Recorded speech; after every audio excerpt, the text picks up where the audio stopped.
আমি সজীব অজের জয়, সব জায়গা পাই ভয়। আজকে ভারাক্রান্ত মন নিয়ে আজকে আপনাদের সামনে হাজির হলাম। এই যে আমার মা শেখ হাসিনা পালিয়েছে। কেন পালিয়েছে? সে পালাতে বাধ্য হয়েছে। ছাত্রদের নির্যাতনে সে পালাতে বাধ্য হয়েছে। ছাত্ররা এখন নাকি ডক্টর ইউনূসকে প্রধানমন্ত্রী করতে চায় এবং আজকে তার শপথ। ডক্টর ইউনূস যে কিনা শান্তিতে নোবেল বিজয়ী, কিন্তু আমার মা শেখ হাসিনা তিনবার অশান্তিতে নোবেল লাভ করছে আওয়ামী লীগ থেকে। कैसा लगा मेरा मजाक?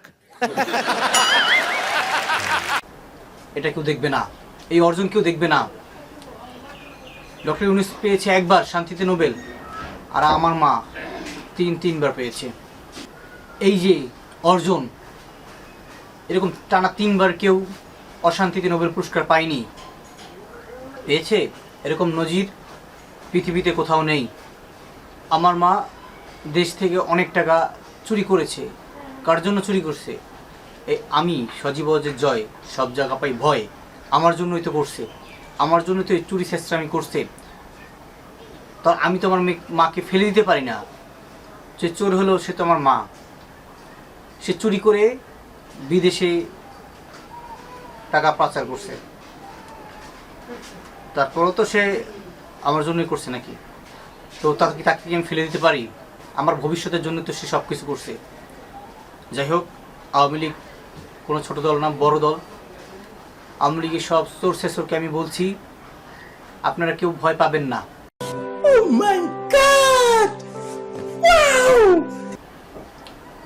আপনারা চুরি শেষরামি অনেক করেছেন, ভবিষ্যতে আমি ক্ষমতায় আসলে আবারও করবেন, কিন্তু আপনারা ভয় পাবেন না। আপনাদের কাজ আপনারা চালিয়ে যাবেন, সাহস থেকে কথা বলবেন। আমি সাহস থেকে কথা বলতে পারি না, কিন্তু আপনারা পারবেন। আপনাদের শক্তিতে আমি কথা বলি। আজকে 16-17টা বছর আমার মা ক্ষমতায় ছিল। সে দেশের জন্য কি করেনি? পদ্মা সেতু বানিয়েছে, টানেল বানিয়েছে, হাইওয়ে এক্সপ্রেস বানিয়েছে, মেট্রো রেল বানিয়েছে, কিন্তু সে অনেক টাকা চুরিও করেছে। কার জন্য করেছে? এই আমার জন্য। তাহলে আমি কি আমার মাকে ফেলে দিতে পারি? পারি না। তাই 5 তারিখ আমি মাকে বলেছিলাম, তুমি চলে আসো, দেশ ছেড়ে চলে আসো। তুমি তোমার সেই ভালোবাসার কাছে চলে যাও, মোদি সাহেবের কাছে। মা এখন ভালো আছে মোদি সাহেবের কাছে। মোদি সাহেব তার দেখভাল করতেছে। কিছুদিন পরে মাকে আমি আমার কাছে নিয়ে আসব।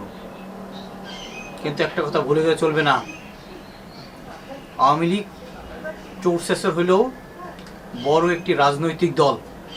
তারা আবার ক্ষমতায় আসবে, দেশের মানুষকে অশান্তি থেকে শান্তিতে আনবে, শান্তি থেকে আবার অশান্তিতে নেবে, কিন্তু তারা আসবে। আল্লাহ হাফেজ।